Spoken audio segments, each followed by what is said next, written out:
السلام عليكم ورحمة الله وبركاته. waxaa jiro arrimo fara badan haddii aad samayso ama haddii aad ku hadasho aad ka shalaynayso, balse muuqaalkan maanta waxaa idinkugu soo gudbin doonaa 5 arrimood haddii aad samayso aadan weligaayi ka shalayn doonin. 1. inaad tahay mid jilicsan. weligaayi kama shalaynaysid haddii aad tahay mid u jilicsan dadka kale, maxaa yeelay jilicsanaanshuhu waa arrin cajiib ah. haddii ay saaxiibadaadu ay yihiin waxay kuu siyaadinaysaa saaxiibtinimo.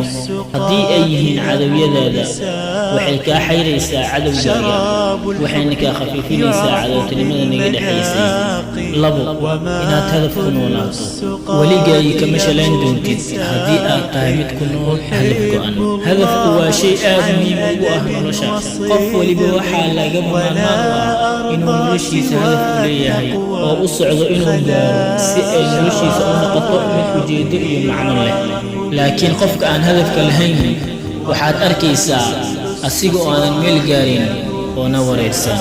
arrinka 3. inaad wax badan aad barato. weligaayi kama shalayn doontid haddii aad wax badan aad barato.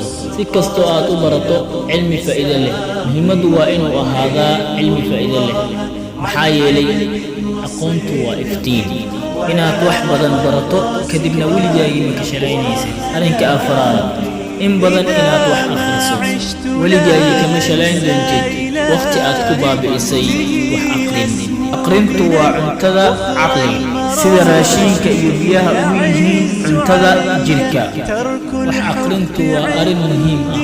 waxaan ula talinayaa kuwa dhahayo aniga dadka hortooda wax kama soo jeedin karo, waan baqayaa, waan ka cabsanayaa dadka wejiyadooda iyo wax la mid ah oo dareensan daciiftinimo jirkooda inay ku jirto. waxaan ula talinayaa inay wax badan aqriyaan.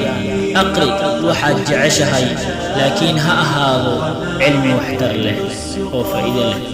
arrinka 5 waa arrinka ugu dambeeyey, waa inaad mar walba dhoola cadaysaa. weligaayi kama shalayn doontid haddii aad tahay mid dhoola cadeeya. dhoola cadayntu waxay noolaysaa qalbiyada dhintay. qofka dhoola cadeeya waa qofka soo jiidashada badan, jecel nolosha. haddii aad tahay qof xanaaq badan, nafsadaada uun ayaad dhimaysaa. nafsadaadina waa mida ugu muhiimsan inaad ilaaliso. dhoola cadeey, adiga waad nafisaysaa, dadka kale arkaya dhoola cadayntaadina way kugu nafisayaan. dhoola cadeey, dadka kale kula dhoola cadeeyaan, noloshana kula dhoola cadaysa. waad ku mahadsan tahay daawashada muuqaalkan. fadlan subscribe gambaleelkana tuuji si aad u noqoto qofka ugu horeeyo. like haddii uu ku cajabgeliyey, lana wadaag asxaabtaada si ay kula faa'iidaystaan. wixii talo iyo tusaale ahna nagu reebo qaybta hoose ee komentiyada. inta aan ku kulmi doonno qaybta xigta waxaa idinkaga tegayaa sidaa iyo fi amaanillah. wassalaamu calaykum waraxmatullahi